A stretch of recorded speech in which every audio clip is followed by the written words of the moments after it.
And it's a ticket talking Mazda for the biggest. That's a comma and a comma and a comma. Gotta get it, get it. And it's a ticket talking Mazda for the biggest. That's a comma and a comma and a comma. Gotta get it. A comma and a comma and a comma. Gotta get it, get it, get it, get it. Comma and a comma. Gotta get it, get it. And it's a ticket talking Mazda for the biggest. That's a comma and a comma and a comma. Gotta get it. A comma and a comma and a comma. Gotta get it, get it, get it, get it. Comma and a comma. Gotta get it.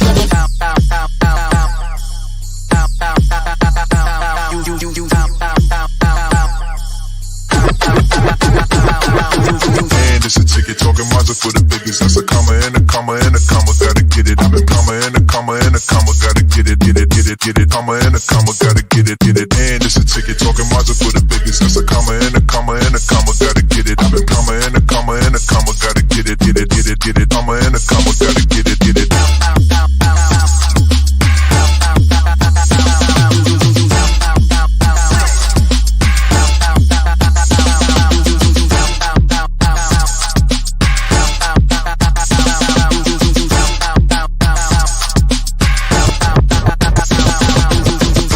Ticket talking Mazda for the biggest. That's a comma and a comma and a comma. Gotta get it. A comma and a comma and a comma. Gotta get it, get it, get it, get it. Comma and a comma. Gotta get it, get it. And it's a ticket talking Mazda for the biggest. That's a comma and a comma and a comma. Gotta get it. A comma and a comma and a comma. Gotta get it, get it, get it, get it. Comma and a comma. Gotta get it, get it.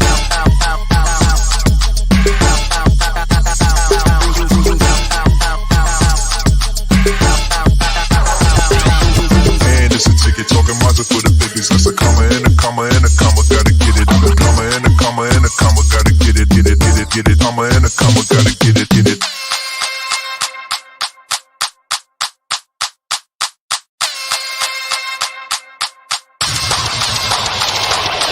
And it's a ticket talking Mazda for the biggest. That's a comma and a comma and a comma. Gotta get it. A comma and a comma and a comma. Gotta get it, get it, get it, get it. Comma and a comma. Gotta get it, get it. And it's a ticket talking Mazda for the biggest. That's a comma and a comma and a comma. Gotta get it. A comma and a comma and a comma. Gotta get it, get it, get it, get it. Comma and a comma. Gotta get it, get it. And it's a ticket talking Mazda for the biggest. That's a comma and a comma and a comma. Gotta get it. A comma and a comma and a comma. Gotta get it, get it, get it, get it. Comma and a comma. Gotta get it, get it. And it's a ticket talking Mazda for the biggest. That's a comma and a comma and a comma. Gotta get it. A comma and a comma and a comma. Gotta get it, get it, get it, get it. Comma and a comma. Gotta get it, get it.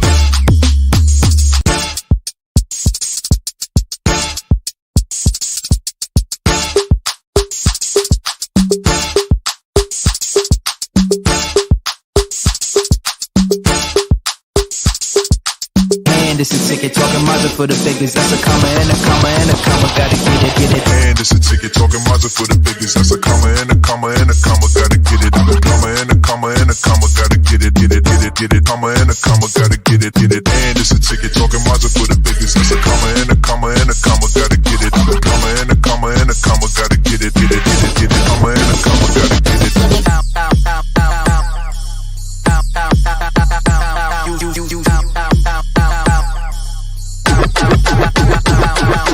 And it's a ticket talking Mazda for the biggest. That's a comma and a comma and a comma. Gotta get it. A comma and a comma and a comma. Gotta get it, get it, get it, get it. Comma and a comma. Gotta get it, get it. And it's a ticket talking Mazda for the biggest. That's a comma and a comma and a comma. Gotta get it. A comma and a comma and a comma. Gotta get it, get it, get it, get it. Comma and a comma. Gotta get it, get it.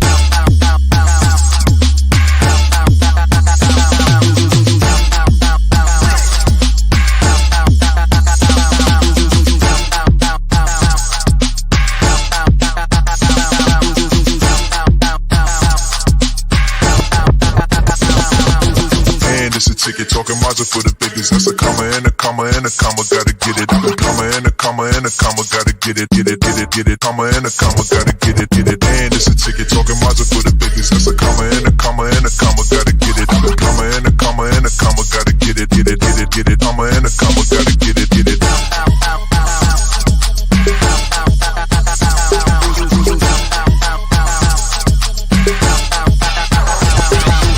And it's a ticket talking Mazda for the biggest. That's a comma and a comma and a comma. Gotta get it.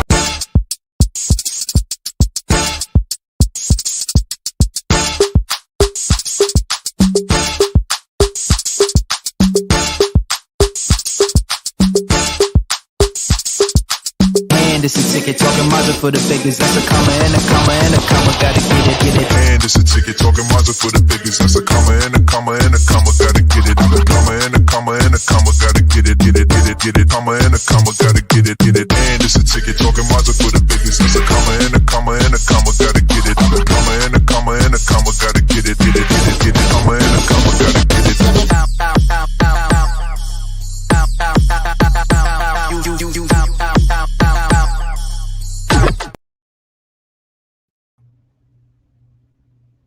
Welcome to another episode of Head to Head with Brian Parker. I am E. Can you hear me okay, Lori? Yes, I can. Okay. I just had to make a quick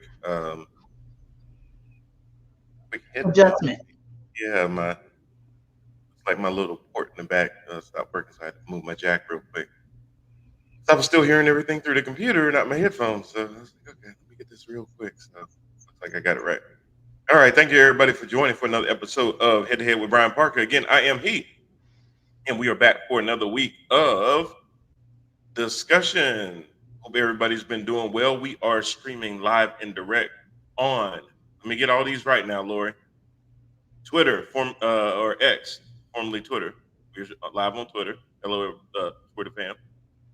We are streaming live on LinkedIn, okay, Facebook, YouTube. If you go to YouTube, please go to Empower TV Network. Make sure that you subscribe, like, share, do all of those things. Click on that little bell too. It always lets you know when we're live or a new content has been placed. It also helps with the algorithm, especially if you give us a thumbs up. Anytime you subscribe, anytime that you share it, that really does help other people that are just on YouTube looking around be able to find the show organically. So we definitely appreciate that.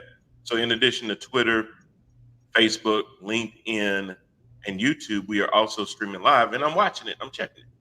We are on Roku TV under Empower, and we are on Amazon Fire TV under Empower. So if you have a Fire Stick, you can always go and find the Empower TV app, download that app, and then you can always watch us there. And you know, if you have that app, you probably have an app on your phone where you can tap into your Fire Stick and be able to watch there as well. So we are on multiple streaming. I'm gonna look into maybe Twitch and see about doing that as well. But for right now, we are on just those 6. So yeah, a lot of different ways to tune in, Lori. Yes, absolutely. Because again, we all must see and have some type of connection to watching you because you are beautiful. No, that wasn't really the handoff I was looking for, but okay. So, anywho's, we have, of course, Lori Parker joining us. How are you, Lori? I'm doing great. How are you? I'm good. I'm good. We're a little light today, but that's fine. You know, things do happen in life. Anybody that is interested in being an occasional guest, we do invite you to join. You know, I don't look for panelists that are necessarily credentialed in the way that, you know, they have to have a long history of certain things on their resume. We really just look for people that have been out in the world that life has taught you a lot more lessons than textbooks or anything else will and can. But so we really just look for folks that have been around long enough to see how things work in the world and don't mind sharing their thoughts and their opinions. As always, we do have our guest comments. We always encourage people to let us know what they're thinking or feeling. But if there's anybody that also would go, you know what, I wouldn't mind coming on air every now and then and just spitting it with the group. Hey, that's absolutely fine. Just send me a message to theparkermedia@gmail.com. That's theparkermedia@gmail.com. Or just send me a message here and we'll get some information from you. Lori will definitely reach out to you and we will definitely set that up. If you or someone else you know would be looking for any interviews for any new books or any potential services that you have, anything of that nature, anything that you're doing in the community, we definitely want to plug in and get your word and your message out there to our various amounts of fans out there. And if you are an owner, you have a business, good services that you provide, and you would like some extra exposure and you would like commercials on the network, please reach out to us again at theparkermedia@gmail.com, and we will certainly do our best to get that done for you. So I think I paid all the bills there. I hope, hopefully so. Yeah. Just make sure that I cover everything. So thanks everybody again for joining us. Empower TV has been live and direct for over 3 years now. And again, like I said earlier, we do have our streaming service on Roku TV. Roku and Amazon Fire continue to grow as more and more people that are not my wife have decided to cut full cable out of their life because they pay hundreds and hundreds of dollars a month and only watch about 3 or 4 channels. So a lot of TVs now, as you can see, have the apps on them, and that is because people can now choose what apps they really want to pay for and which ones they really don't need. Whether you're a Disney fan and you want to watch some Mandalorian, but maybe you don't want to watch a whole lot of other things, there you go with your Disney or certain other TV channels. And then Roku definitely has their own free TV as well. Then there's other stations like Tubi and other things that people are definitely tuning into and getting most of their streaming from. So the days of cable is going bye-bye, which is why ESPN and Spectrum had a hard time a couple of weeks ago agreeing to carrier fees because everybody's wanting more carrier fees because the amount of subscribers to their channels continue to go down. Laura, I don't know if you knew about that, but the way cable works and why cable bills cost as much as they do is because channels charge what they call carrier fees. And basically they're saying, well, if I get this many people to watch my channel and I'm going to put my channel on your cable network, whether it's Spectrum or any of the other ones, then we're going to charge you what we call carrier fees. Because not only are we bringing our channel to you, we're bringing our audience to you. And then that audience will watch your commercials, they will watch other channels and everything else. So this is how we increase the value of your channel by bringing our subscribers. So they want to charge carrier fees. So a lot of times people may say stuff like, I'll give perfect example, Fox News.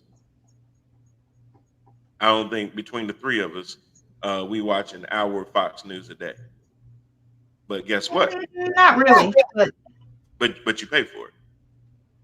So let me pause right there because I do see that we have been graced by the man, the myth, the legend, the guy that for some reason, Lori, when I'm looking at the analytics the other day, I'm seeing now people from Venezuela as well as Brazil coming in. So I know we have nobody to give credit to that other than the one and the only, the franchise, Mr. Jermaine Parker. How you doing, sir? Doing good, doing good. Hey, sorry for being late.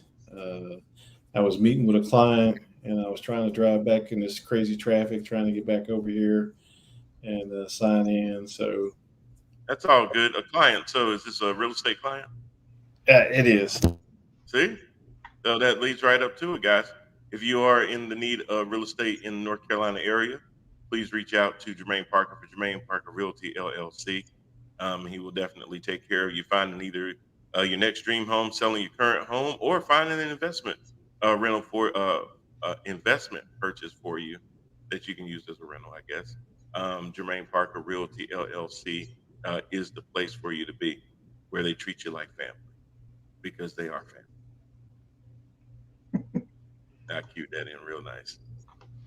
Yes. So, and it's crazy. I was out the other day and somebody saw my Jermaine Parker Realty signs on my car.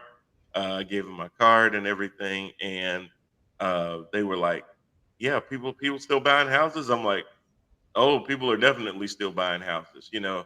Even as somebody that recently bought my home a little bit over a year ago now. I guess Lori bought it too. Did you pay for some of it? No, anyway, but we really trying to do this right now. as somebody that got a house a little bit over a year ago, I like to make sure that, hey, are houses still really being sold? So, I was on our mortgage site, and Jermaine, it was weird because I was looking at houses in our area, because the one thing I want to know as a homeowner is, how's the value in my area doing? You know, because the way the value is doing in my area is going to determine the value of my house too. Is it going up? What are houses selling after we bought ours at the price that we bought? And it was very interesting to see in this area. Um, Jermaine, I was just telling Lori that there's a house earlier this month right down the street, smaller than ours. They just sold for $580,000. So I'm going, okay. Now, you can have outliers, and there can be certain reasons that people do that. They overpay. Could be because maybe the plan is to knock that property out and put something else there, and they overpay to get it. It could be a lot of different reasons. But it's always good for you to be able to kind of go in, and even if you're not doing a full-blown competitive market analysis, which Jermaine Parker Realty can do for you, to be able to let you know where your house is as far as a competitive market analysis. Doesn't replace having an appraiser to come in and value your house, but it will give you a good idea of what you can try to price your house on the market to sell for. Because you may be thinking one thing, but you really need to be able to look at comparative analysis in your area, where your realtor will be able to look at that and give you a better indication. Did I say that correctly, Jermaine? Can't hear you. Uh-oh. Did he go on mute? No, Jermaine's talking. We can't hear you. we can't hear you. Uh-uh. No. What did you do? Because we could hear you initially. It's low. Turn it up. There you go. There you go. Oh, I don't know. Maybe me playing with my mic wasn't plugged all the way in. Okay. That probably was it. I have a bad habit. Yeah, I had bad habit of playing with your stuff. Really? Did we have to go through this? No, still can't hear him again. Uh-oh. We lost you again. Something's loose. Because can you hear us? Yeah, he said. Okay. Okay. I don't know what happened. Yeah, he was there and then he went away. I don't know. Maybe it's the government, as they were listening and they wanted to silence him. But he hadn't said anything yet. No, but I think they're just trying to hover. So I think that the satellite just went through the cloud and God. this was going over there. That's what I think. Or the white van that was going down the street. Okay. Maybe you might need to go out and come back in. I don't think that's what it is. How about now? I don't know why. Now we can hear you. Yes. Yeah. That's weird. Okay. Sorry about that. Taking up valuable time. But like my dear brother and outstanding stellar agent said, appraisers are there and they make those professional assessments on homes and stuff about value. But as a licensed realtor, we're looking at the same kind of things. What's sold within your area in the last 6 months? And a lot of people get confused about, well, I saw a house down the street that was listed for $600,000, and that's nice, but unfortunately, no one's bought it yet. So that's just a wish. What we look at is what people have actually paid for, and that's what market value is. What people are willing to pay for. And the only way to know what they're willing to pay for is to them actually have paid for it. So don't get dismayed because the neighbors are offering their houses up for hundreds of thousands of dollars more than what you think the value is. Until somebody buys it, that's not the price. The price is what people are willing to pay for. But as my brother said, the market's still popping. Just had a closing yesterday. Got a happy couple into some new construction. Was actually able to talk about appraisals and stuff. The offer price for the house was at right under $500,000. The appraisal came in low, about $13,000 lower than what the offer price was, and we were able to negotiate that down to the appraisal price. So we saved them $13K off the purchase of their home. So And Jermaine, just I'm sorry, I didn't mean to jump in, but just to kind of interject. So a lot of times, if you are offering a price for a house and the appraisal comes in lower than the price that you offered, if the seller is not willing to negotiate that price and bring it down, then the difference between that appraisal and your offer comes out of your pocket. yes, So had yeah, they not done that $13,000, if they still wanted to go through with the purchase, it would have required them to pull out an additional 13,000. Now they could have pulled out, but they would have lost some money doing that. so there are some exceptions, and my clients actually fell into exceptions, and that's why it was easier for me to negotiate. I had leverage because for FHA and VA loans, there's an addendum that goes along with the purchase and stuff, and those two institutions basically say if the appraisal price comes in lower than the offer to purchase price, then you can back out of this contract without penalty. Right. And so there are other loan types out there that don't have that kind of protection, right? USDA and other types of loans and stuff, and that would be exactly as you describe it. If we offer for $500,000, it comes in at 4.25. And what do I have to do? Well, you have to come out of pocket. That's why it's a good idea to have a professional real estate agent. Why do I say that? Because when you're making those offers to purchase and stuff, he can explain these things to you, because sometimes you might make a mistake and you go, well, I'll offer him whatever because I've been pre-approved for $750, so it doesn't matter if this and this. And I had to tell people, well, a lot of loans are 80-20. Some of them are 100% finance, but if your loan it's just assume it's 100% finance, it's only financed to what the banks think that they can get back, which is what the appraisal is. The appraisal for your home is simply this. It's not how for in terms of buying a home, it's simply this.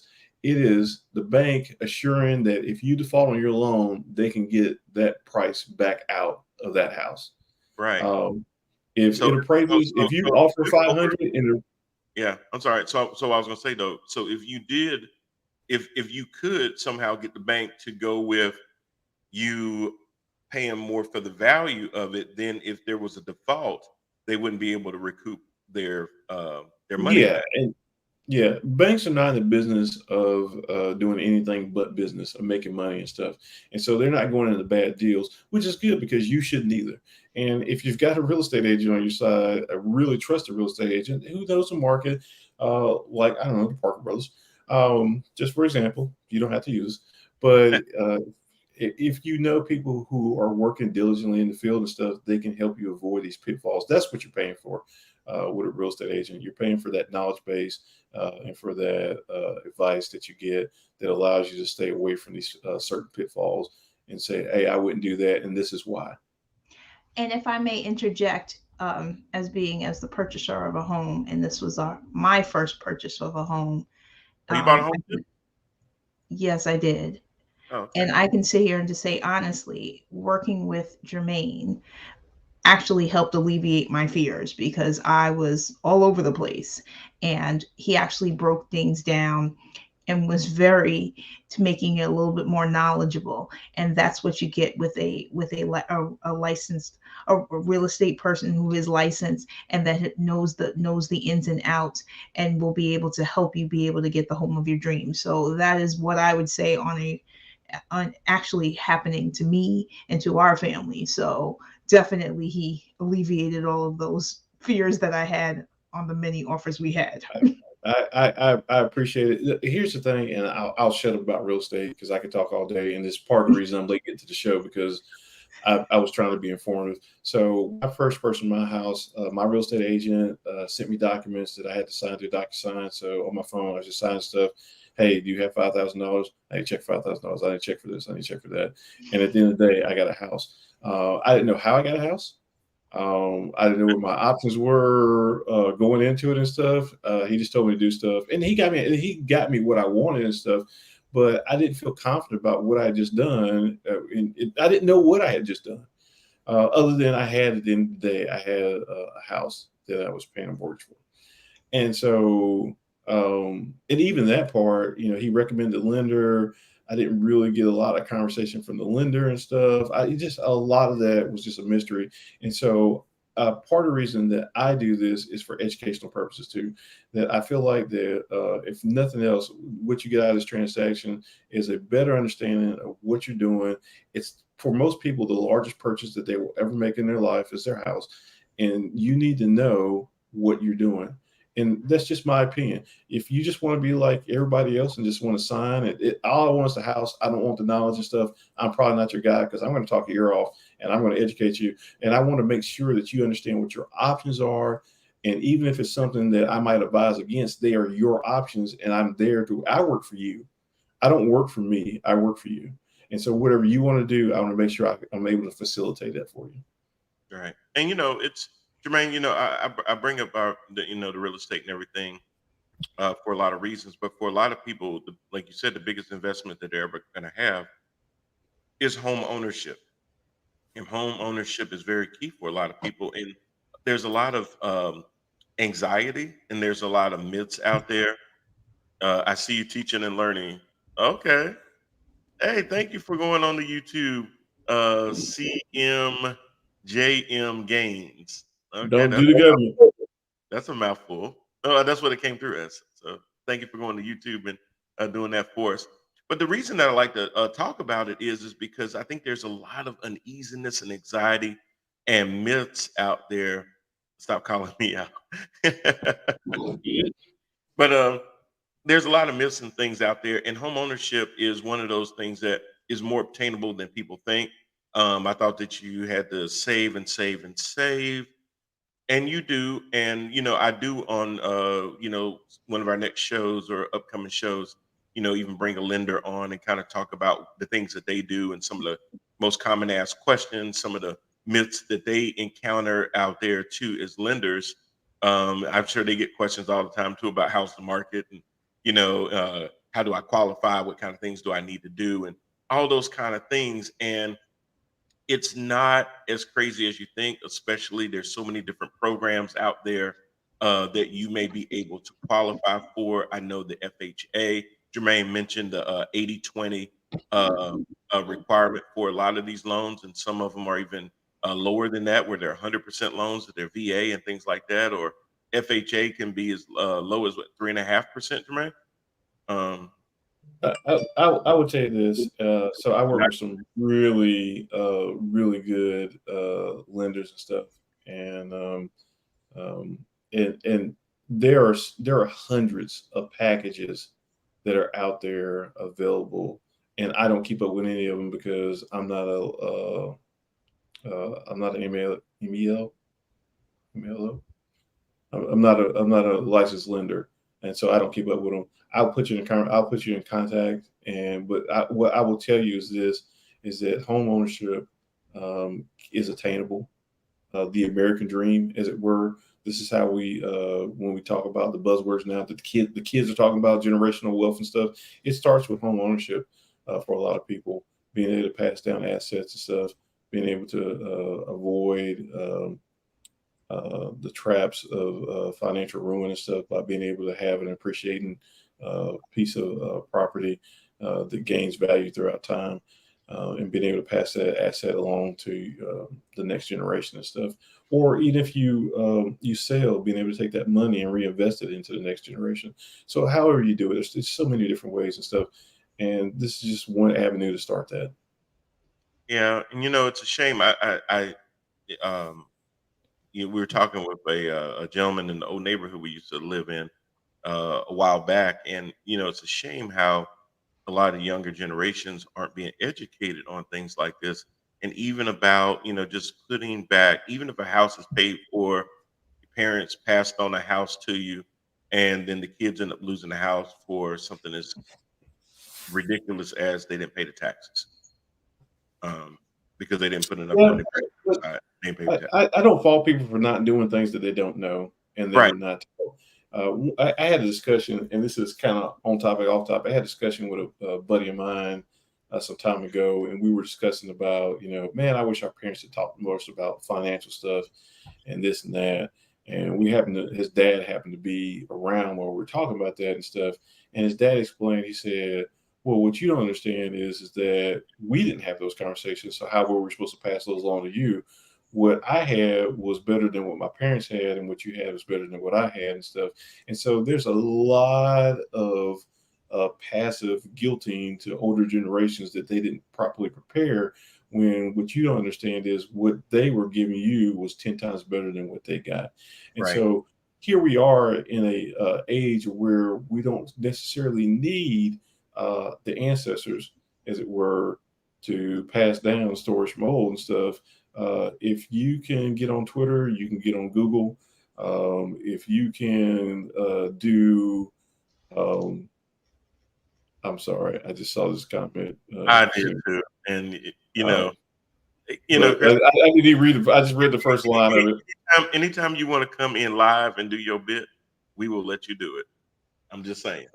She said, I am leaving the kids my debt and my Crown Royal bag. And that's where I fell out. But I agree. We need to talk to our kids more about being financially independent and free. And that's the thing. Like, if you have that knowledge and stuff, but your kids have to take, it's some self-education going on out here too. There are a lot of people. There are lots of books. There's TikToks. There's channels. There's a lot of people out here who are talking about all these things, and just simply because you don't get it from your parents, because your parents didn't teach you all the bad habits that you have either. You went out on your own and learned those. If you want some good habits, how about you go out on your own and learn those too? Okay. And shout out to Tawny Kilgo. How you doing, Tawny? Yeah, This Tawny thing. doing. Yeah, this thing. I saw one of those Facebook memories the other day with you sitting on a lap, and me just looking like, why he on your lap? So No, always I'm had sorry. always had that look like, Jealousy. okay, huh? The jealousy. Oh, it wasn't jealousy. I'm the oldest. It's my right. But He's entitled to some of these opinions, I guess. yes, absolutely. Yeah, so that's good. And the reason too that I brought up or hit on the whole thing about overpaying for something or overvaluing your property. Well, there's somebody that just got a ruling in New York State Court that he was an abuser of making his properties seem to be more valuable than they are, to be able to gain loans from banks, getting banks to guarantee loans. Who would manipulate the system in such a way? I am aghast. Let's see. Not all good information. I'm gonna read this first. Not all good information needs to be found in a class or a book. Social media platforms are teaching tools as well, but it's good to make sure that you do your research. Absolutely. Now, because these sites are very accessible, make sure that you are checking and you are doing your due diligence when checking these things, because people can post anything on social media. But make sure the person that is giving you the information or the sites that they're giving the information are credible and have been thoroughly vetted. Sorry, Jermaine. Yeah. We call that in the academic world peer review.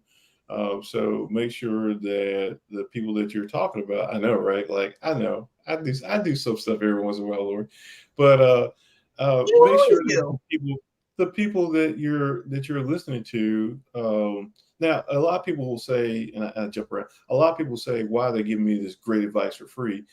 It's for content, and they want followers, and so they're willing to give away a little something to get. They're getting something on the back end if they can get to those 1,000 subscribers on YouTube, or they can get to this mark where they can start monetizing their content and stuff, and then they might start charging on the back end and stuff. But make sure that if you can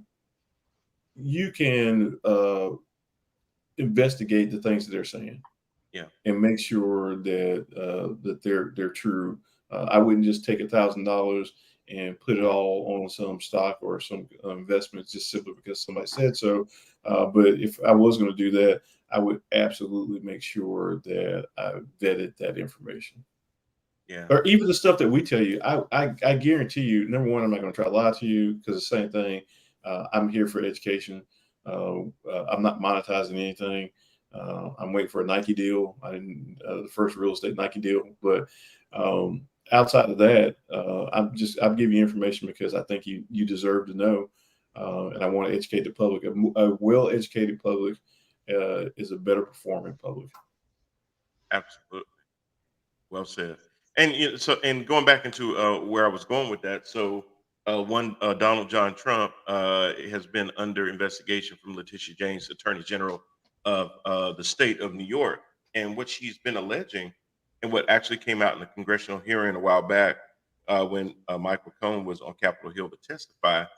The question had been asked about his awareness of Donald Trump and the Trump Organization actually gaming the system where they would overvalue properties to gain loans. And for the purposes of paying taxes, took same said properties and heavily devalued the properties so that they could pay as little tax on same said properties. So there was always a discrepancy. And to give you an example of that, Mar-a-Lago, which is a resort country club in Florida that he currently stays at, had been valued anywhere between 18 to 25 million dollars. And there were filings where he tried to say that the property was worth $500 million. Even his son, just as recently as the other day, says, "Oh no, it's even worth $1 billion." Yes.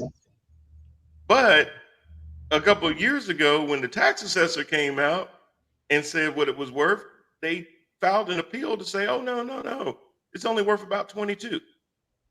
So now it's worth $1 billion. So they're all over the place. And Eric Trump, stop talking, number one, because you're just screwing your dad over even more. If it was worth $1 billion, then what that means is that you've underpaid taxes for a long time, and you owe some tax money.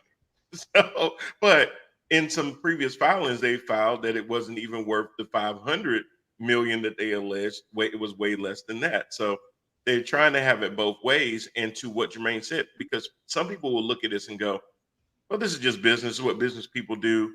And No, that's fraud. And I mean, It is. it's straight up fraud, y'all.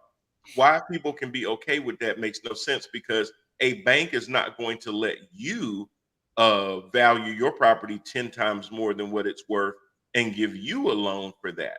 The fact that the banks did that for Trump, because he just pulled it out of his backside and said, "Oh yeah, I think it's this and I think it's that," or he even came up with some bullcrap about Saudis So- will pay me for it. So there's a simple reason for that. So if you're talking about your house, there's another house down the street. If you're talking about a golf course that has a luxury resort to it, there's not a comparison. So you really have to take people at their word. That's the reason those kind of businesses, because there's one off. There's only one Bank of America building downtown. There might be other buildings downtown, but they're not the same, and it's hard to make a comparison and stuff. So when we talk about the evaluation, well, how much did you pay? And there's a lot that goes in it too. And Right. so that's how business. Because if you ever wonder, well, why don't they just send an appraiser out there? What's it going to appraise? What sold in the last 6 months? They didn't build another golf course in the last 6 months. They Right. have to find another way to approximate that value. And a lot of it is the business owners saying, "This is what I see valued at. This is what I believe I could sell it for." Mhm. I've had offers. Well, from who? I don't know. But I've had offers for $500 million. And again, that means that's market price. If somebody's willing to pay me that for it, I turned it down, but they were willing to pay me for it. That's where that comes from. There was a comment from Yeah, just CNN, say gains. just from Gaines. Gaines. So saying that my mouth is my word of mouth is the Bible. LOL. I stand 10 toes down on what I say and some of what I post or repost. And then another comment was, "Don't hate on Eric. He's only doing what he learned at home." I'm That just is going to here to say that's what he learned at home, but as an adult, you should be able to expand and be able to learn. And just because you learned that at home doesn't mean that it wasn't correct.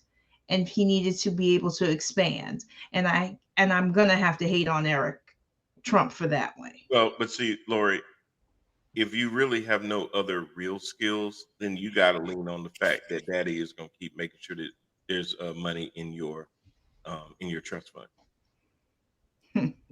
That's what he learned at home was, hey, I need that money. I need that bag. What you need me to say? So everybody ain't wired the same. Totally agree with you though about Eric and all these other folks. But yeah, they did learn a lot of that at home. But you know, and I'm sure Trump learned a lot of this through his dad too about how to try to screw over people and everything else. Here's the thing: if you say your property is worth $500 million, I agree, Lori. But as a Trump, he learned to only live the Trump way. Absolutely. But if you, But he can learn to. But he'll also learn if he goes to jail. It's not the Trump way. It's going to be another way. well, It's gonna be Bubba's way. Thank yeah, you. yeah, Thank and you. people have many kind of way. But Yeah. here's the issue with that, y'all. Donald Trump is 77 years old. He ain't just start doing this. He been doing this for a minute. Now, does that excuse any of it? Hell no, it don't. But what does it say is that until he sat there and got on somebody's radar because of some of the other things that he did, and this is what I mean by this, and I truly believe this. If Donald Trump could run for president, there would not be 91 counts right now at all.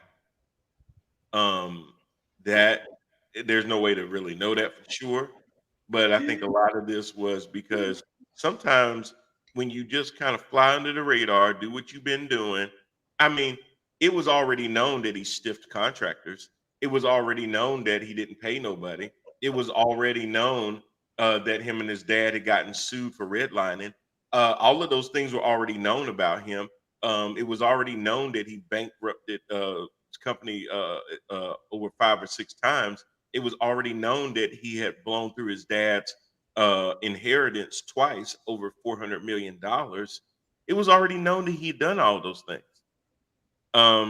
What's Christina say? The ankle monitor is going to be the only young black thing on him at 77. Amen to that one. Brother, I should have read that. why? Why would you say such a thing? That I'm now going to have to steal and repeat as it was my own.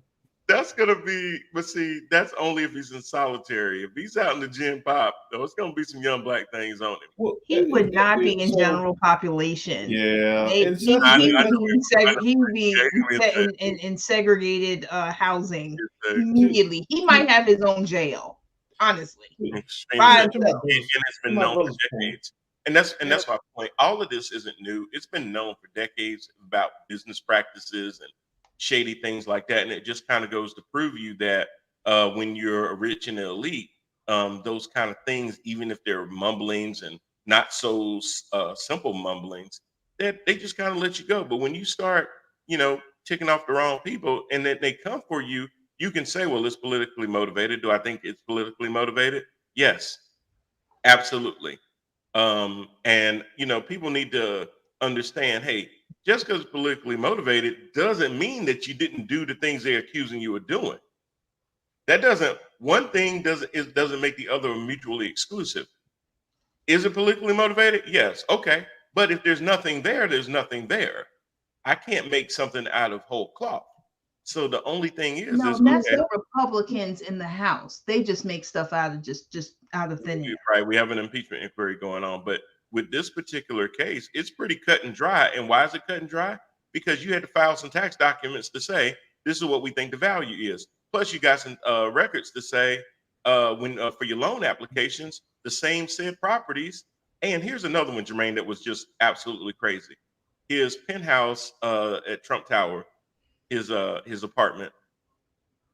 He said it was like 33,000 square feet. Yeah. I remember this. And I think it's only 13. Yeah.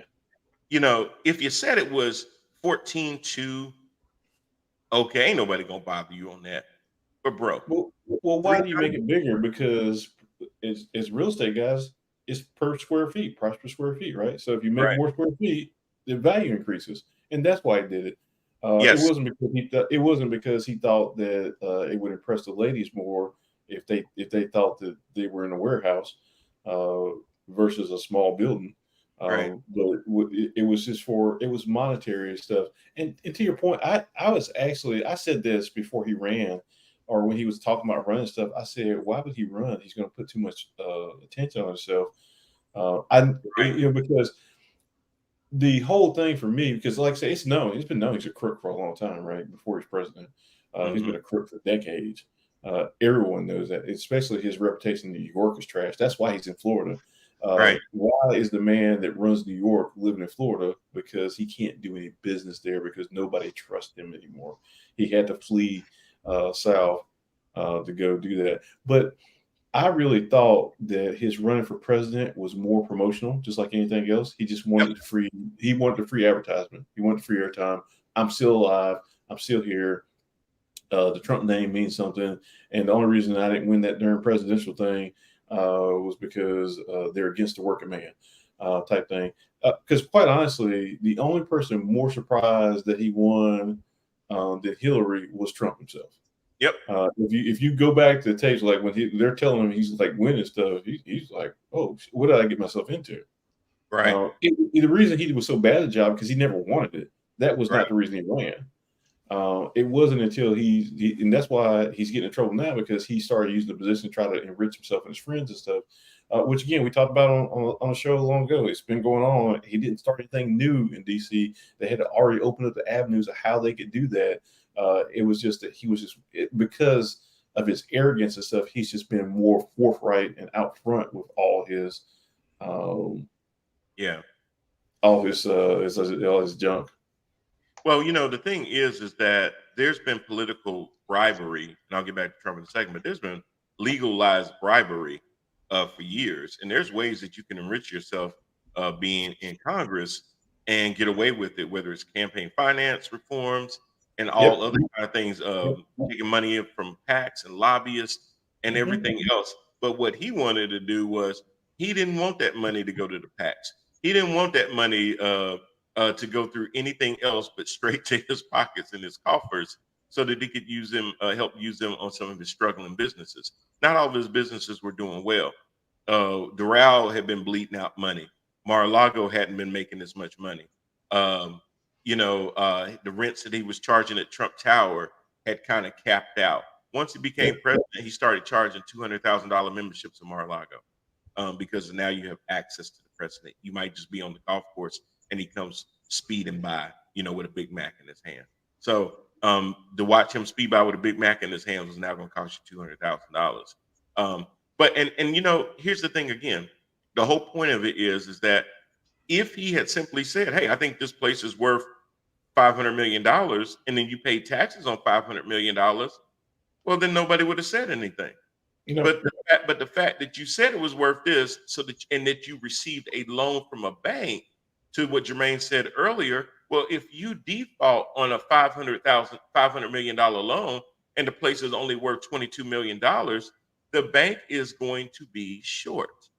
They're not going to be able to get all their money. So there was a judge that went ahead and said that there was sufficient evidence before the case even starts next week. There's sufficient evidence to show that, yeah, you said one thing on your taxes and you said another thing to the banks about the same properties. So that's pretty cut and dry. And then Christina said, I don't think they will make it cut and dry. He brings so much conversation and debate that they will run it through. But these variances are so crazy that this is pretty. Here's what I'll say about that. Donald Trump historically has lost in court. He is not a winner in court because he is a thief and a con man, and that's why we know based on his past behavior and stuff. So what he's been good at is the public opinion, the court of public opinion. He has not been good in state and federal court. Not at all. Because every time, because when he doesn't pay people he had contracts with, he loses. Every time he's had a deposition, he's had to admit to all the lies he's told. Mm-hmm. He will not, and this is one of those kind of things. Here's the real kicker for him, because these are criminal cases. He's not going to be able to plead. He's not going to be able to pay his way out of it. Right. He's used to settling.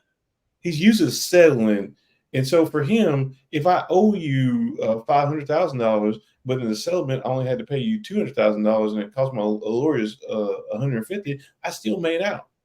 Yeah. I didn't have to pay you everything that I owed you and stuff, and that's how he's run the gambit his entire life. I know how, and a lot of people say, well, he's just a good businessman. He's a crook. That's how crooks think. And if you think that's good business, let me do business with you. I can't even do business with you like that. But let somebody do business with you like that, and you're not going to feel the same way that person's just using the law against me. He's just using all the tricks of the trade and stuff. No, you're going to be out of money. You're going to be out of services and stuff, and you're going to be out of giving up. And so it's really, really important to understand that although he does talk around a lot of stuff, these are things. The best thing that Donald Trump has going for him is that he's 77 years old and he might die before he goes to jail. Yep. I mean, after all them Big Macs, it's kind of surprising he hadn't. Christina says, I'll give him credit for being an upfront and outright as an American gangster internationally. He's better than the trap queen, and I wouldn't know. You're a trap queen, huh? Okay. But so, and I want people to understand this one thing too. This isn't saying he's a good business person because he used the tax system to his advantage. Claiming certain exceptions, exemptions, all these tax loopholes that are out there is one thing. Overvaluing and deflating your property is something totally different, because you're lying. And it's lying. And people say, well, there's no victim to this. Of course there's a victim to it. When the bank is overextending themselves, giving a loan to somebody that doesn't deserve it, when you're wanting a home loan and they can't give it to you because they just gave him hundreds of millions of dollars that he didn't deserve, that is a victim crime. It's not victimless. Go ahead, Jermaine. Yeah, to your point, when you talk about criminal code and stuff like that, so what are prosecutors charged with? They're charged with defending the general public, the general safety of the public and stuff. And so what he's done criminally is not just a one-on-one thing. As you point out, there's some things about how does it affect you in terms of you being able to get those loans. Think of it this way: 2008, when we had to bail out banks and stuff, who paid for that? We paid. The American people paid. When people like Donald Trump defraud federal institutions, when they defraud insured banks and stuff, when they defraud the taxes because they're not paying their fair share of taxes and stuff, they're taking your money. They are doing damage to the general public. So it's not victimless. In fact, he's infringing upon all your rights. I love this person. But he also deflates and devalues his family, but that's another story for another day. I heard he had a daughter named Tiffany. It's the first time I heard of that. No, you only see her during campaign stuff. Huh. Is she like in a box somewhere? Like, how does that work? And he puts it back in the box, and you don't hear from Tiffany for a while. Which one's a dumb Trump? Eric. Eric's the crayon eater, right? Yeah. And Don Jr. is the one that always acts like he's high, that he's on cocaine. Yeah, okay, yeah, Don Jr. Yeah. Yeah. And there might be some people who are offended by the term crayon eater. I refer to Marines that way because they refer to themselves that way. And and I don't mean it in a special needs way. I mean, like, literally, I think that MF eats crayons. Literally, not in a euphemism kind of way.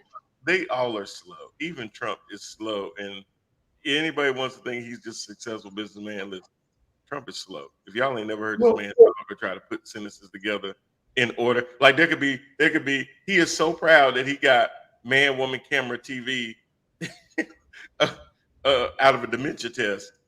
And anybody that touts their proficiency on a dementia test, they slow as hell. Well, okay.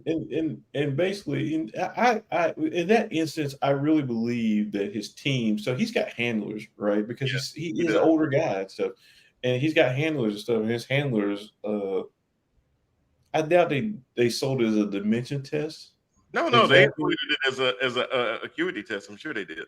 Oh yeah, and then he was impressed because he did well in acuity. And so I just really think that. You know what? This separate thing from anything else. People have asked me, said, Jermaine, you've been retired for a couple months. Do you like being retired? I go, yeah, because I get to say that Donald Trump's a crook and F that dude. Things I couldn't say when I wore the uniform, especially because I served my last couple of years under him as president and stuff. You don't talk about the commander in chief. It's just football. And so I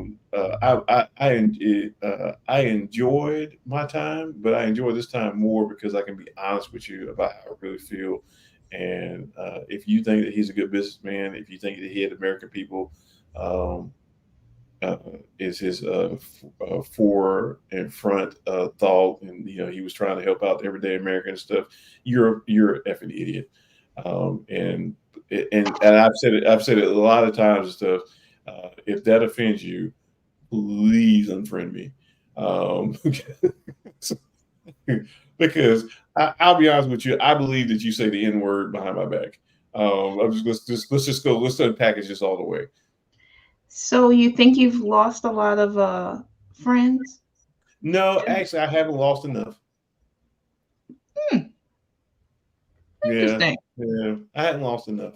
I wish I had a cup of tea because that's a bunch of tea I need to sip on right now. Yeah, no, I'm just, hey, look, so we got time. We decided to come on air and go live and stuff. So I'll talk about anything. But no, seriously, there are a lot of people who hang out and watch you because either they want to see what successes or failures, mostly failures you have, or they're just so curious about what you have to say so they can be mad about it later on. And so, Mhm. like when I was in and stuff, there were people who would constantly challenge me on posts, and I was very, very, I thought political, and I was nice enough to tell people, my post is like my house. You don't have to visit, but if you do, you need to take your shoes off and be kind. You need to lower your voice in here. And Mhm. some people would come on my page and stuff, trying to talk loud and stuff, and I would undress them. And Out on. just so they could take screenshots, there was a case, and I'm getting to the particulars of it just because I don't want to, but there was a time where one of those Facebook conversations was screenshotted and sent to headquarters up in Raleigh, and it came back down to the base. Hey, what's going on in your unit? We see some things on social media and stuff, and where I was pulled into an office and stuff. What's going on? You threatened to hurt somebody. I said it wasn't a threat. I said that was straight up facts and stuff. I said, and I quote, if he get near me, he gonna take an unscheduled break on the floor. This And section I of meant that. yeah, I said that with my chest. And I told him to their face. I said, I've told him for years to leave me alone. If he don't want to leave me alone, I will make him leave me alone. try Jesus. Yeah, not Don't me. try me. Try Yeah, me. not me. Yeah, that's crazy talk. Yeah. Yeah, because I tell people, y'all can't tell, but I'm actually 6'4" in real life. I'm not no keyboard 6'4". I will put my hands up. I will help you. I will help an old lady across the street, and I will help you get your ass beat. It's whatever you want. Mm-hmm. Try Jesus. As the shorty in the family, I can attest to that because I'm down here.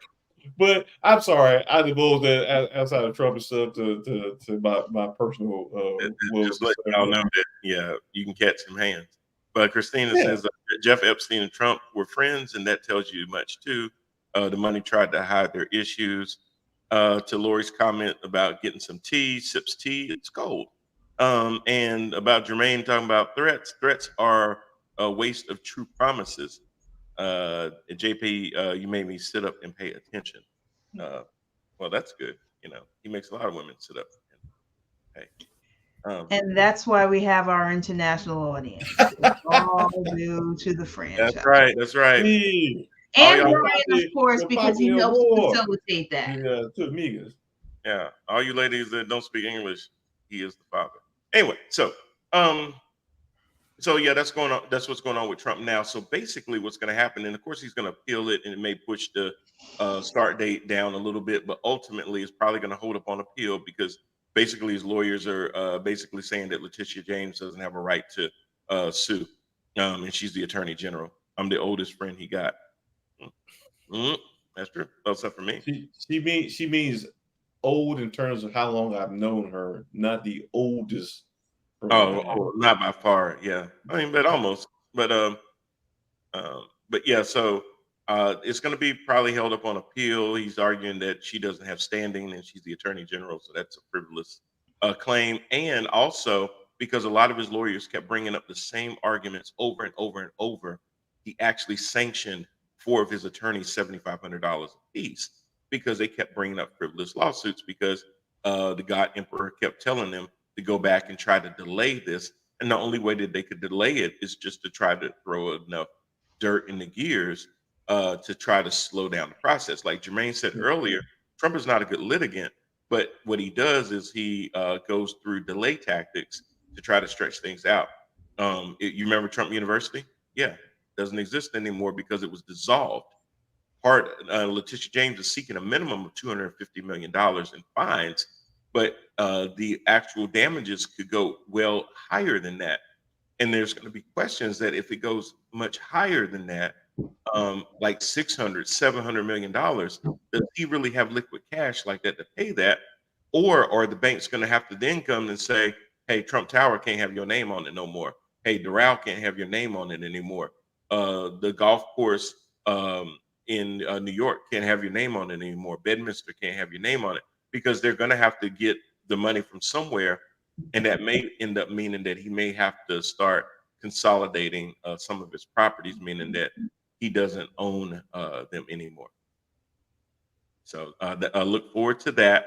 That's definitely going on right now. And also the other main sticking point to this too is that if it stands, because the judge also ruled that because they found him liable in all of this, he, his sons, Adam Weisselberg, anybody else affiliated with Trump Organization cannot operate a business in the state of New York anymore, thus basically ending his empire, at least in the state of New York.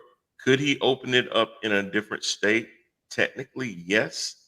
But when you try to do that and you have to apply for business licenses and it goes to the attorney, to the secretary of the state of that state, they're going to look at all that stuff. And if you've been found liable of something like that, that's not an automatic yes.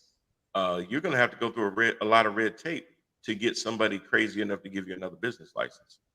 And she says he never looked at his empire 15 to 30 years ahead. No, because he was always used to just staying one step ahead of everything and everybody. And when he did slip up and get caught, he would use delay tactics.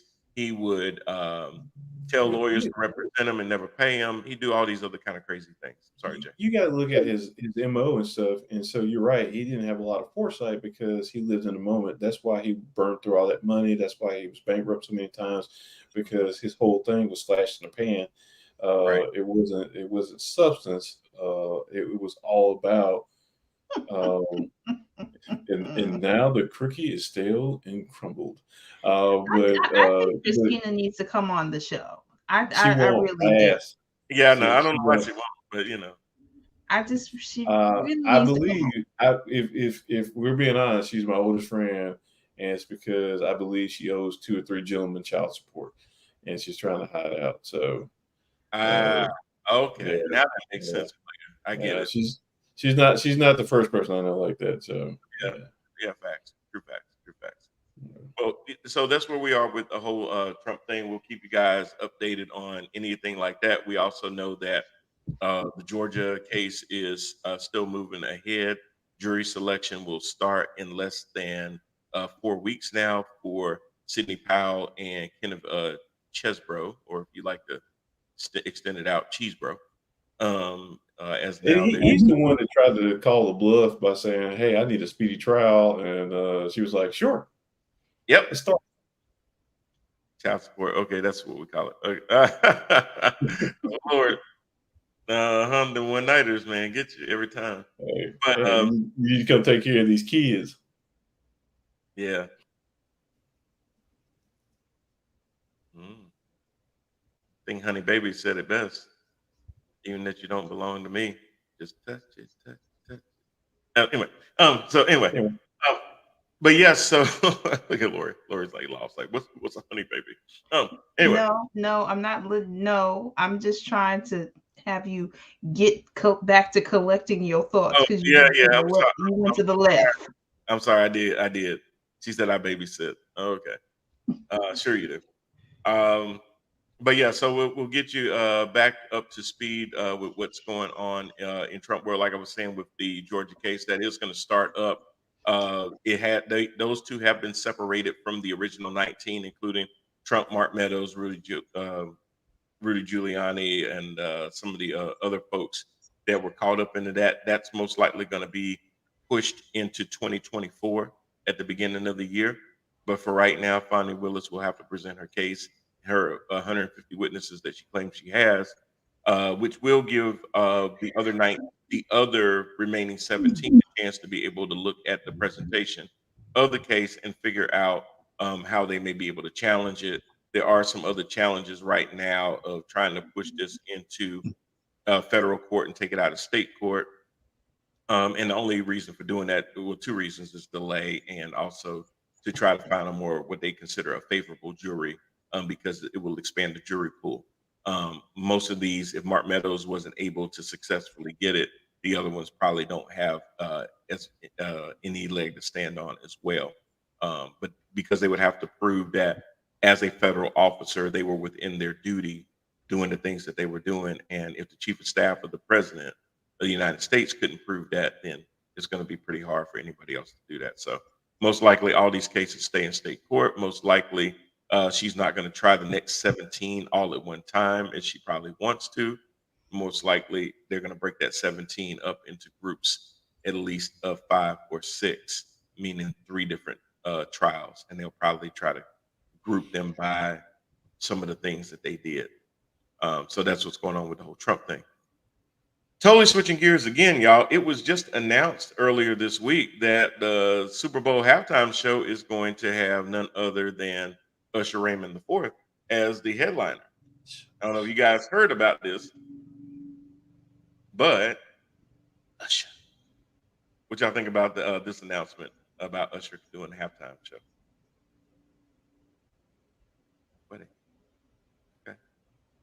Okay. Well, I'm sorry, Lori. Why you giving me that look? What'd I do? I'm just looking at you. I just cannot look at you. Yeah, now you just look like you're confused. Like, why you bring that up? I brought it. No, I didn't know. I thought you were going to go to another topic, but I remembered that this was there. So I was just looking at you. I was looking at your beautifulness. All right. What was it? What was the other topic that you thought I was going to? I thought you were going to talk about the United Auto Workers. And, Oh yeah. like as I said, I didn't know. I thought you were doing that Let's first. make an Usher joke first. Yeah. So I was getting Usher out of the way. I thought it was a good play. The only reason I brought it up is because even on my sports show, we were talking about Jermaine. I see that you're in the water cooler now too, which is pretty cool. But some of the comments that run wild with a lot of these old school football people about, why they bringing him to the football to the stage and this kind of thing and stuff like that. I'm just gonna tell all these old people out there that Usher, they call him USHERRAYMOND. Now, baby, tell me what you want to do for me. Got it. And then like Joe to see every time she rolled me, nice flow. Never let go, never miss some flow. And yes, everyone, we have just broken out into a karaoke moment. Well, I'll have you know that that's the Parker Brothers karaoke corner. There we go. That song was good enough for me to win on the Carnival Cruise last year. I will have you know. Yes, and you had maintained status throughout the entire boat, that everybody knew who you were. It's 7 o'clock on the dot. Listen, if people think Usher, listen, this is what I had to try to explain to people. And I knew this was a short topic, but Usher Raymond has been performing since he was a little kid. He has a residency right now in Las Vegas. They do not just give you residencies in Las Vegas if you can't put butts in a seat. consistently. He's there with people with the likeness of Adele. Um, and so he's been doing a residency. He is an entertainer. It will be an entertaining halftime show. Um, he may or may not bring other people on with him. I tend to believe that he will have guests pop in and out for that show. He has an extensive catalog of hits. I was trying hard not to say anything on your sports show, since you did not talk about my Ravens. I just listened. Oh, I mean, I did say a little bit about your Ravens. I think You did. didn't I? Because I kept talking about stop giving him the money. Yeah. I said, why'd y'all pay him? Because Tyler Huntley can do just as much not just as much, but my God, you got a capable backup. You don't need to pay a guy that hadn't proven to you that he can stay healthy for 17 games. So you're going to get me into the sports show. Because I did say about Lamar Jackson. I'm sorry. Go ahead. Before we transition to the auto worker and stuff, I did want to say my only concern about Usher headline at the Super Bowl is that I'm concerned about whose husband or baby's father is going to be now upset because his wife was seduced in front of an international audience. Because Usher is good at breaking up happy homes. It's not enough to comment. I didn't want to Ray Lewis you on the tube. That's cool. Look, I ain't got no problem with the Ravens, Christina. But, I just didn't think that they needed to overextend themselves. And then we talked about adding Odell Beckham Jr. and everybody on that organization thought that was going to be a game changer. And I'm sorry, did he play? No, he's hurt. Oh, really? God, wouldn't see that coming. No. Odell's like 75 years old, ain't he? Right. I mean, it's a great morale booster, but that wasn't going to be the thing that put you over the top. And the game plan hasn't changed. He had to run for 2 touchdowns. He was the leading rusher again with 101 yards rushing. Keep your significant others in the other room. Ain't that the truth?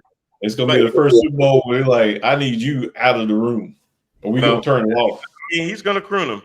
You need to chill, Mr. VP. Hey, look, you can't get me on my football. I'm gonna tell you now. So, no, you cannot. No, you cannot. Thank you, Christina. Thank you for the plug. We do Head to Head Sports every Wednesday at 7 p.m.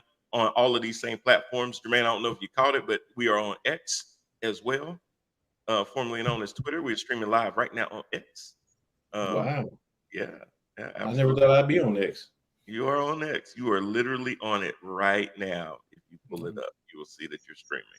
And I'm still watching Roku. Roku looks good. I was having some streaming issues earlier, but looks like it's still going. So I look good. You want to get to the auto workers before we run out of time, or I do. So the in part the WPA, the Writers Association has come to a deal to end their strike.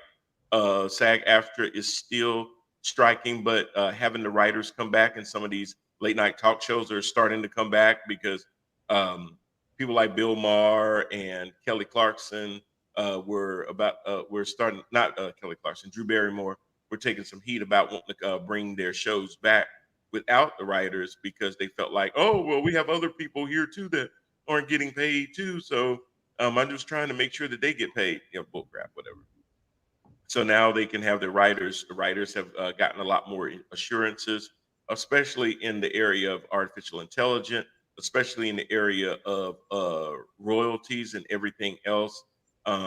Writers don't make a whole lot of money, guys. I know it sounds like every time you say Hollywood or something like that, you think that they automatically make all these millions of dollars because you think about all the A-list actors out there. But there's so many other people out there that they do it because they love it, not because it's something that's going to make them millions and millions of dollars. So the writers are back. UAW is still trying to negotiate with the Michigan Big Three, Ford, Stellantis, and GM. Stellantis, formerly Chrysler, in case you didn't know, Chrysler, Fiat, and all those. But what they've done is that they, Lori, they were doing only 3 sites. Now they've expanded to over 30 sites. Yes. Because now they're trying to put more pressure on it. The one thing that I don't like is a reporter was trying to ask the union leader, hey, aren't you concerned that by y'all doing this, you're hurting the American people? You're making products costs more and you're inflating things by doing this?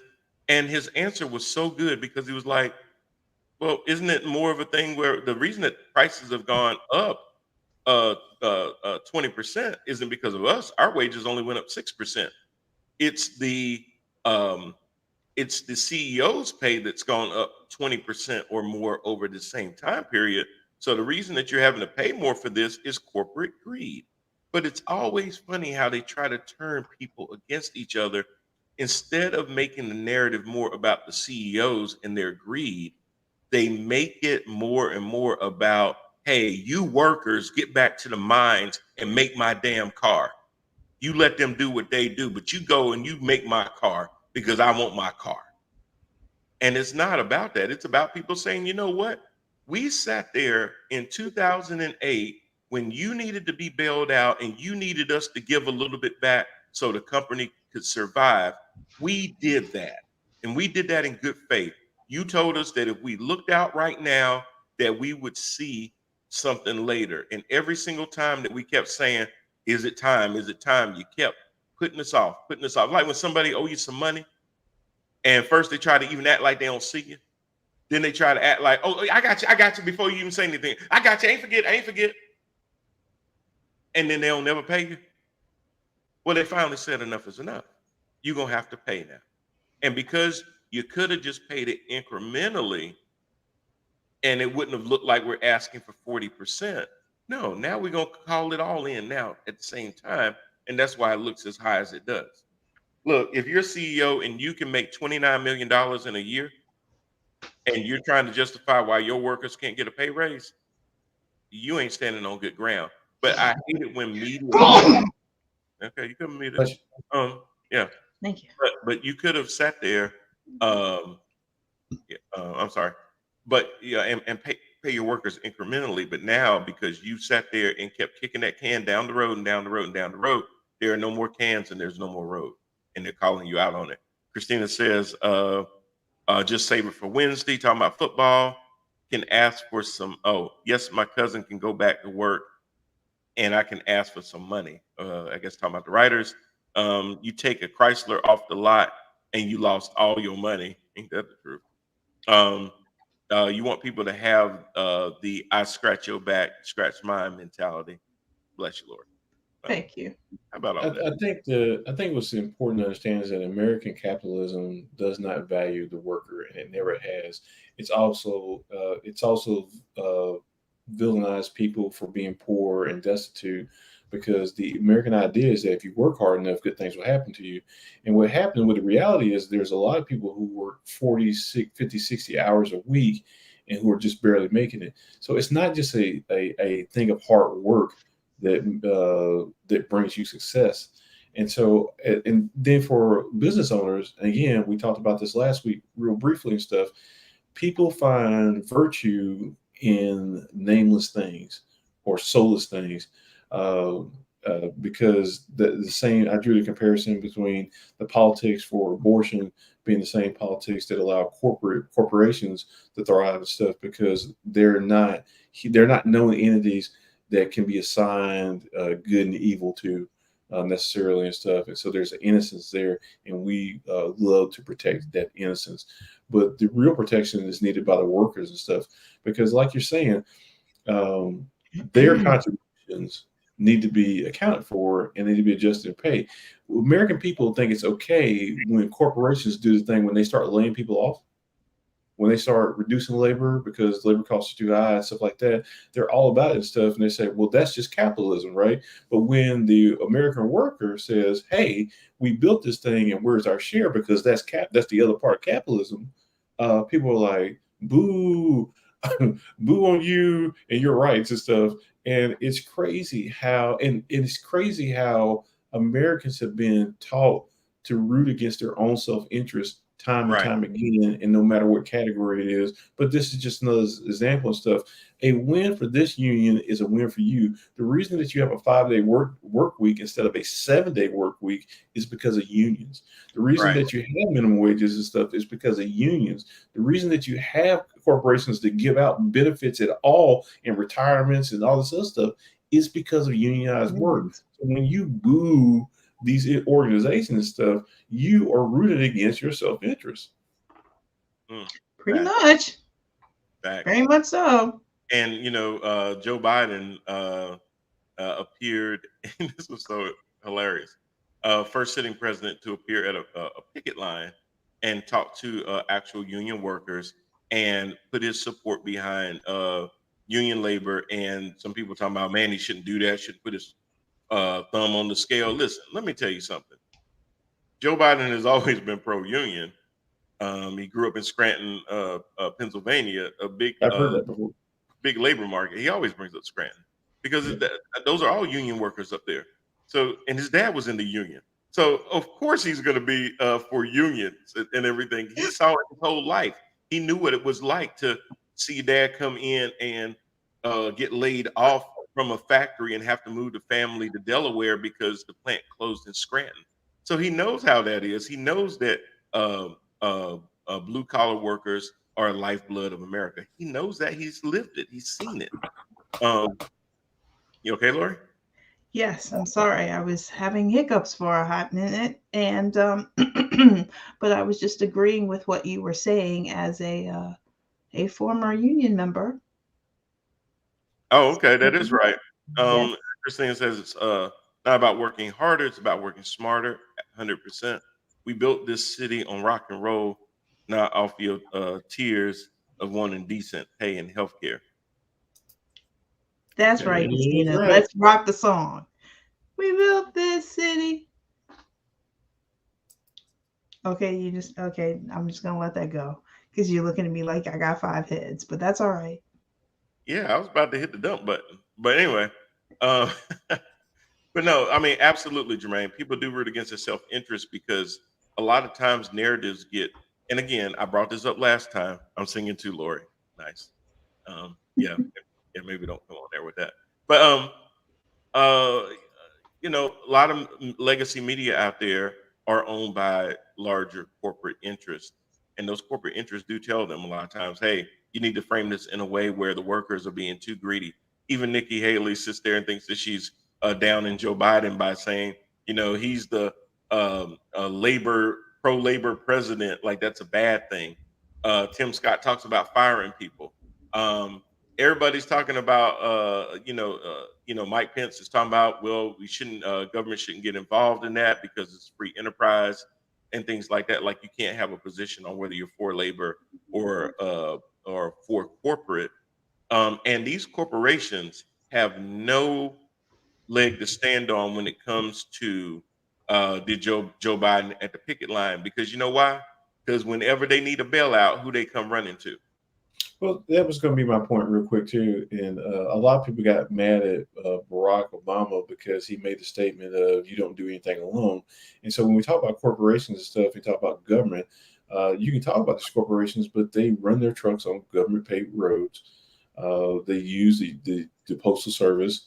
They rely on public utilities. They rely on state and local governments to provide protection for whether it be fire, medic, or police for them. They are as interwoven into government and public life as anything else. And in fact, when they use the tax code and stuff, they want to be known as entities, as individuals too. So when they make those arguments about government shouldn't be involved, in what way shouldn't government be involved? That's like telling me I shouldn't be involved in my kids' life. They're my kids. I don't care what your opinion is. I have birthed these things, right? And so the government has birthed these because they probably got government-backed loans in order to do this stuff. Their workers are probably insured through some government programs because they don't want to insure them themselves. And so whether it be COBRA or whatever kind of healthcare, or ACA, whatever they're doing stuff, a lot of these things owe their whole existence to the fact that we don't do things by ourselves. It may be your idea, but the execution was not simply just you. There were a lot of things that went into that. And the government saying that the government should have an opinion about labor, they already do. It's in the tax code that they have an opinion about labor. Yeah. It's in the regulations that they set forth for these industries that they have an opinion about labor and stuff. What you're really saying is they shouldn't pick one they shouldn't pick one cable company over another cable company. Sure, but even that's not true because government entities choose every day. Our fleet of new vehicles are going to be these electric hybrids by Ford or whoever and stuff. They have government contracts and stuff. So when you say that they shouldn't have a say in labor, they absolutely do have a say on it. Okay, but people can't say that they want American jobs back and don't want to detox the way you trash the workers. Exactly. I mean, really. Chris. That's such a great comment and stuff. A lot of people talk about we need more American jobs. We need to build America. We need to build American stuff, but then they don't want to pay Americans to do the Right. jobs that they want back in America and stuff, and that's why they leave. You can't Well, have you can't well, have it both ways. it's probably because when America was built the first time, they didn't pay for it either. Well, and so that's really and we ain't got no time for that. But absolutely, I was uh, about to sit here and Dan, talk go about that wrap it anytime up. you have a whole show about why that's true. Remember, the white van's rolling by right now. There we Look, go. I don't look, even care. look. I would love to talk about that. You know, We should have as the you next know, topic. that kind of goes to the saying that history doesn't always repeat itself, but it does rhyme. So there you go. And Christina says, "Come on, Injector. They are your kids. Wink. I can't text fast enough." Well, you got about 3 more minutes because now Lori has wrapped us up because she has taken us into our last section, which is called "What I Don't Like Is." So, Lori, by all means, what is it that you don't like? What I don't like is when people are just so uninformed and then they just start spouting out nonsense and it's just ridiculous. And then as you're sitting here saying, well, that's not true, but it's just being so uninformed. And going back to the comment when we were talking about Eric Trump, again, I understand that that's the circumstance that you grew up in, but I would hope that in being exposed to other people in this world and anything else, you would try to elevate yourself and become a little bit more informed than that. So that's what I don't like. Okay, that's fair. What about you, JP? I want to preface this with I love my people. I love my black folks to death. What I don't like about black people though is that when you ask them some stuff, especially when it comes to financial stuff that they don't want to tell you, you say, Jermaine, what are you talking about? This is what I'm talking about. Hey, big dog, um, man, I'm trying to get like you. How'd you get that Cadillac?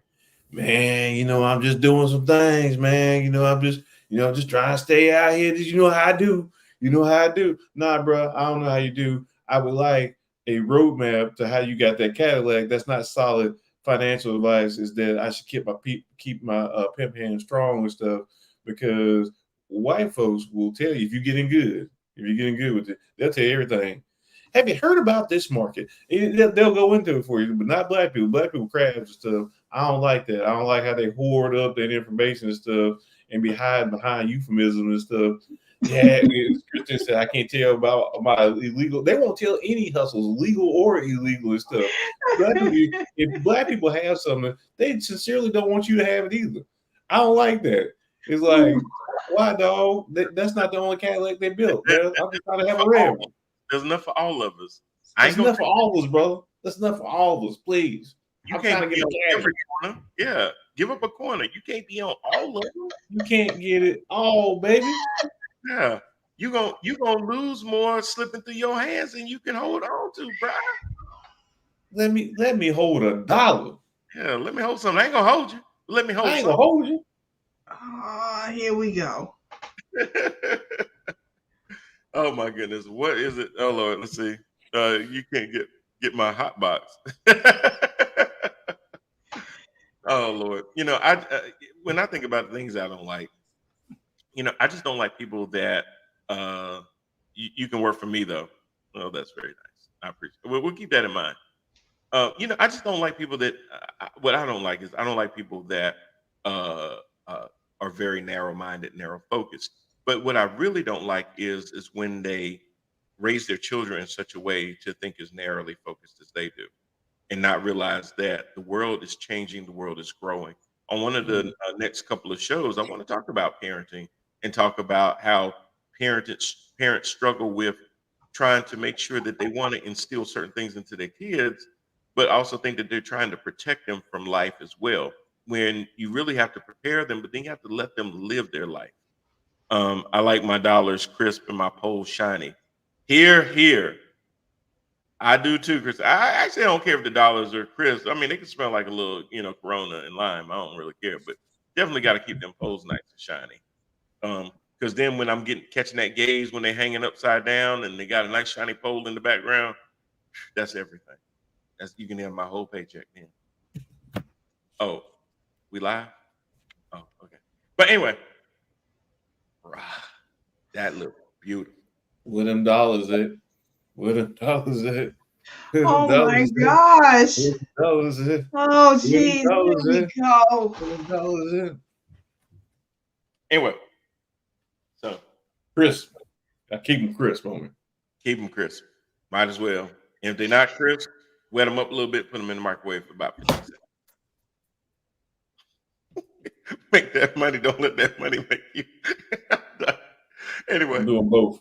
She's giving me the rap. Lord have mercy. Look, make sure that what I don't like is people being narrow-minded and not letting their kids expand what they see in the world. Let them live. Don't have your kids live through you. Let the kids live through themselves. Give them the tools that they need, and then get the hell out of the way and let them be who they are. And that'll be even a better reflection on you and what you've done as a parent. With that said, I'm Brian Parker with my co-host Lori Parker, Jermaine the Franchise Parker. Thanks for joining us for another week. Catch us on all of our platforms: X, Facebook Live, LinkedIn, YouTube, as well as Amazon Fire TV and Roku TV on the Empower Network. A narrow mind makes a narrow ass. And with that, we will see y'all next week. See y'all. Thanks.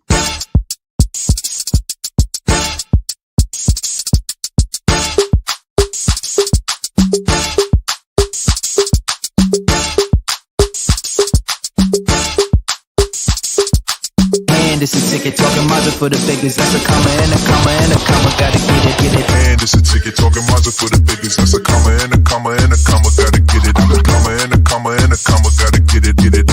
Comma and a comma. Gotta get it.